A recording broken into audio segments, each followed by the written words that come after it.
बिस्मिल्लाहिर्रहमानिर्रहीम अस्सलाम वालेकुम नाज़रीन, मैं राना उज़ैर हूँ। 16 नवंबर 2025 इतवार का दिन। एक जानिब तो भारत फॉल्स फ्लैग ऑपरेशन के अंदर मुलव्विस है और उसके इल्जामात पाकिस्तान पर लगाता हुआ दिखाई दे रहा है, क्योंकि अगले 48 घंटे इंतहाई इंतहाई इंपॉर्टेंट है, क्योंकि हाई अलर्ट जारी हो चुका है।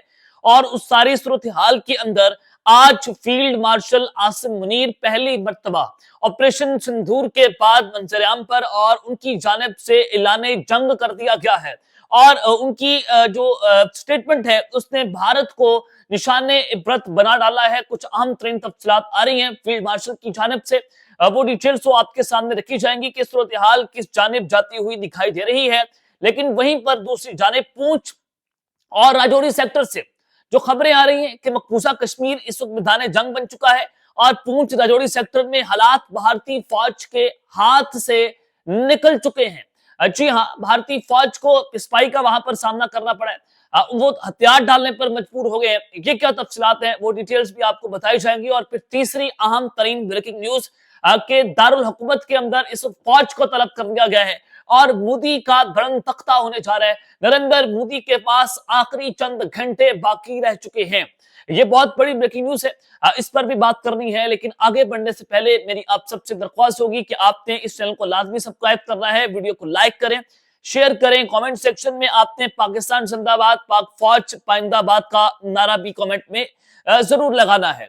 जनाब, मैंने आपको अपने पिछले व्लॉग में भी खबर दी कि अगले 48 घंटों के अंदर भारत कुछ ना कुछ बड़ा मिस एडवेंचर करेगा, जिसके लिए हमारी फौज भी तैयार है, हमारी एयरफोर्स भी तैयार है। इनको हाई अलर्ट रहने का कहा गया है। जो हमारे सिक्योरिटी फराए हैं उनकी जानिब से भी इसकी तस्दीक की गई।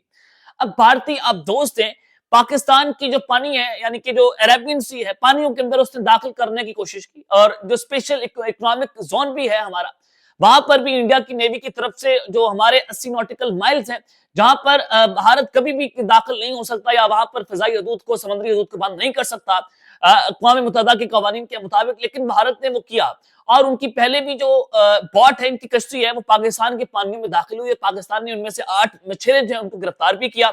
अब जो भारतीय अब दोस्त है उसने पाकिस्तान के पानियों में दाखिले की कोशिश की है। उसके फौरी बाद पाक बहरिया ने फौरी एक्शन लिया और भारतीय अब दोस्त का जो सिस्टम है उसको जैम कर दिया, उसके सिग्नल जो है उसको जैम किया गया और फिर रेड सिग्नल भारतीय बहरिया को दिया गया कि जी हाँ, आपका ये अब्दोस आई है, हमने इसको जैन कर दिया, क्या करना है। जिसके फौरी बाद भारतीय ये जो अब्दोस है वो वापस भागने पर मजबूर हो गई और वापस चले गए। ये आपको मैं बड़ी ब्रेकिंग न्यूज दे रहा हूं कि ये पाक बहरिया ने एक बड़ा जो है वो कामयाबी आज हासिल की है। और भारत पिछले 48 घंटों से ये ड्रोन्स की सर्वेलेंस हो मकबूजा कश्मीर से एलओसी वाली साइड के ऊपर, तकरीबन जराये के मुताबिक कोई 77 ड्रोन्स पाकिस्तान जो है मार गिराए। इसराइली ड्रोन्स को भी हमने मार गिराया है, हेवन ड्रोन जो है जिनको इंडिया इस्तेमाल कर रहा है जासूसी के लिए। और ये ड्रोन्स जो है वो इंडिया सर्वेलेंस के लिए एलओसी को चला भी रहा है और पानियों के अंदर भी वो अपनी जो है मुकम्मल तौर पर जासूसी करने के लिए अपने अब्दोसों को वहां पर भेज रहा है। लेकिन पाकिस्तान ने बर वक्त कार्रवाई करते हुए उनकी ये अब्दोस है उसको मुकम्मल तौर पर जैन किया। अब दूसरी जानिब जनाब जो पूंछ और राजौरी सेक्टर से खबरें आ रही हैं कि भारतीय फौज को इस वक्त पिस्पाई का सामना करना पड़ा है। हालात उनके हाथ से जनाब निकल चुके हैं। जरा अपने बड़े गौर से ये खबरें सुननी है कि इस वक्त बाबा बनारस नामी जो अकाउंट है वो क्या खबर इस वक्त ब्रेक कर रहा है। बाबा बनारस जब ये खबरें देते हैं तो उसका मतलब ये है कि रॉ बोल रही है। इंडिया की इंटेलिजेंस एजेंसीज जो हैं उनके ये अकाउंट्स हैं जो सोशल मीडिया पर चल रहे होते हैं, तो उनकी जानिब से कहा गया कि intelligence input after a meeting between top JEM and LET, Jaish e Mohammed की बात कर रहे हैं और लश्कर तैयबा की ये बात कर रहे हैं और इन दोनों के खिलाफ इनकी आपस में ये इनको टेरर ग्रुप कहते हैं वो। तो उन्होंने कहा कि उनके जो कमांडर्स हैं वो आर्मी चीफ से मिले हैं जनाब, उनको पता है कि जीएचक्यू में क्या हो रहा है। अभी हमारे आर्मी चीफ साहब तो जो जॉर्डन के जनाब मजिस्ट्री जो उनके प्रिंस आए हुए हैं ईवान सदर के अंदर मौजूद है, तो उन्होंने कब जैश ए मोहम्मद के साथ और लश्कर तैयबा के कमांडर के साथ मुलाकात कर ली है, वो तो आज ईवान सदर के अंदर मौजूद है। तो army chief general Asim Munir से उन्होंने कहा कि उनकी मुलाकात हुई है लास्ट वीक के अंदर। चले उन्होंने लास्ट वीक की बात की है, आज की बात नहीं की, वो लास्ट वीक की बात कर रहे हैं। और 3 groups of terrorist are waiting to infiltrate across the LOC opposite Poonch and Rajouri sector.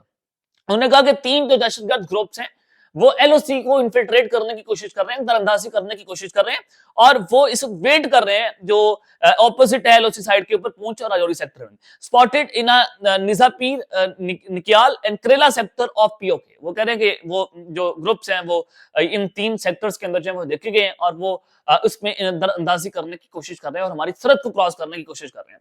ये भारत करना क्या चाहता है? जनाब, दिल्ली फोर्ट अटैक हो, श्रीनगर का अटैक हो, कलकत्ता का अटैक हो, ये दिन ब दिन भारत में जो धमाके होते चले जा रहे हैं, हर रोज नया धमाका होता है, हर रोज नई वहां पर डेवलपमेंट होती है।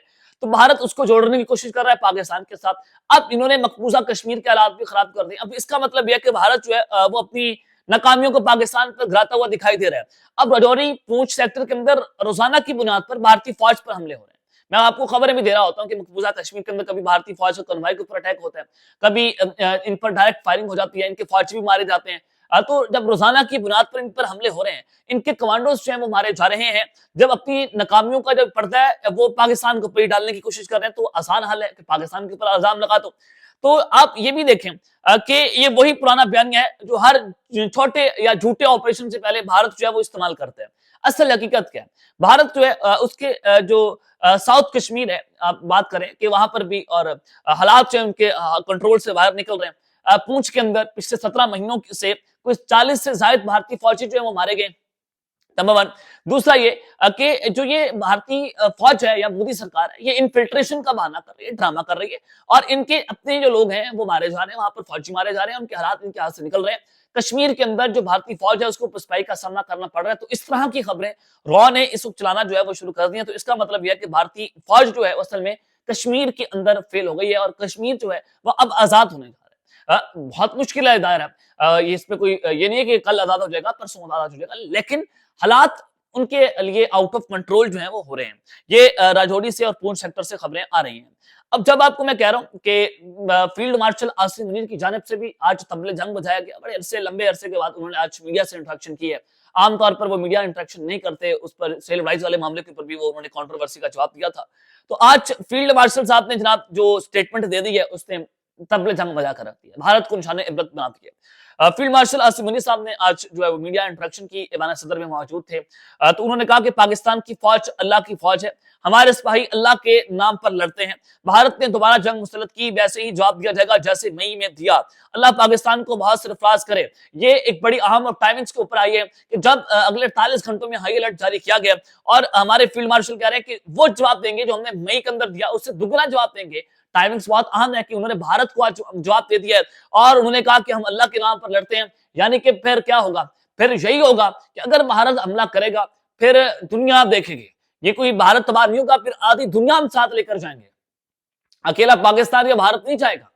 आज ये फैसला कौन जवाब दिया गया है।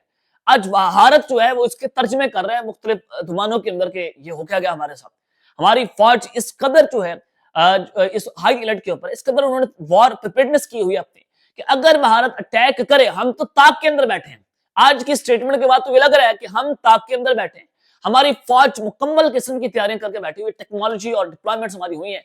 अब ऐसा जवाब दिया जाएगा, ऐसा रंदा फेरा जाएगा कि भारतीय फौज जो है वो उसको अपने महमो गुमान में भी नहीं रख सकती। एक तरफ तो ये जनाब सूरत हाल है, दूसरी जानिब अब भारत हमला करेगा ही करेगा क्योंकि स्टेटमेंट बड़ी आम जो मुख्तलिफ इंडिया के अकाउंट्स हैं और जो टाइम्स इंडिया है वो क्या रिपोर्ट कर रहा है। The Delhi Red Fort car bomber reportedly set up a lab inside his Faridabad home near Al Falah university.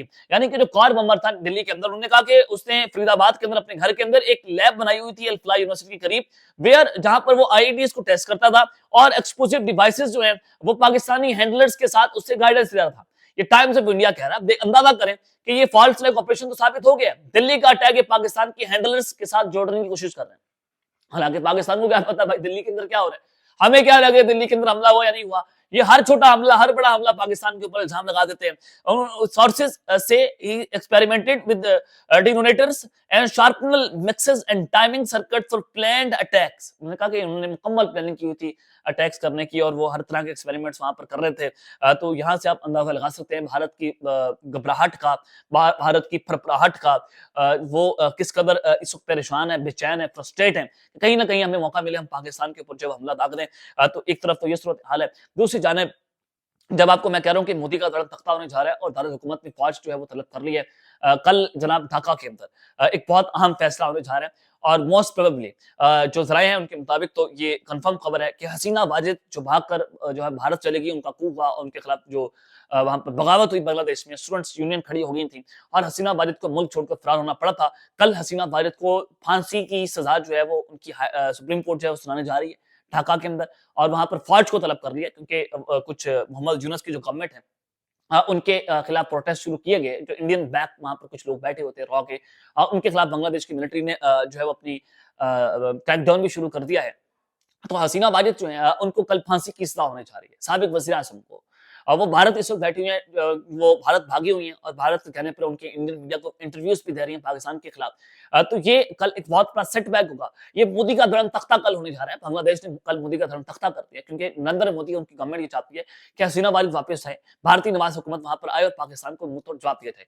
अब इस हुकूमत के होते हुए, इस फ़ौज के होते हुए पाकिस्तान और बांग्लादेश के दरमियान डिफेंस कॉपरेशन है, वो अपनी पीक के ऊपर है और भारत इस वक़्त डरा हुआ, घबराया हुआ है, वो चिकन नेक के ऊपर वो अपनी डिप्लॉयमेंट बढ़ाता चला जा रहा है और वहाँ पर अपनी फौजियों को तैनात कर रहा है और बांग्लादेश के बॉर्डर के करीब उसने 3 मज़ीद नई जो है वो चौकियाँ बना ली हैं कि यहाँ से पाकिस्तान हमारे ऊपर अटैक कर सकता है और हम करेंगे। ईस्टर्न बॉर्डर से हमने बहुत कुछ करना है अभी, हमने पिछवाड़े से अटैक करना है। गुजरात की ऑयल रिफाइनरीज़ हो, बहुत कुछ हो, हमारे मुंबई हो, दिल्ली हो, पाकिस्तान के टारगेट के ऊपर अगर भारत हमला करेगा और इस वजह से भारत ने अपनी जो सैटेलाइट जैमिंग सिस्टम है, नेविगेशन सिस्टम है, उनको एक्टिवेट कर दिया है कि पाकिस्तान जो है हम उनके ड्रोन्स को, हम उनके तैयारों को, हम उनकी मिसाइल्स जो हैं उनको डी-ट्रैक करें, हम उनको जैम कर दें। तो उसके लिए भारत जो है वो सैटेलाइट नेविगेशन सिस्टम अपने एक्टिवेट कर चुका है कि उनको पता है कि पाकिस्तान फिर क्या-क्या करेगा। यहाँ से आप अंदाज़ा लगा सकते हैं कि भारत हमला करेगा।